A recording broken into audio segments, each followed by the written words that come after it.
Hello and welcome to Initial Solution. In this video, I'm going to show you how to share photos on Dropbox. So let's get started.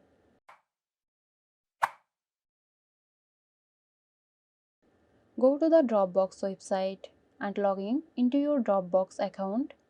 Once logged in, navigate to the folder containing the photos you want to share. Click on the photos you want to share to select them. After selecting the photos, look for the Share button in the toolbar or the context menu. Click on Share.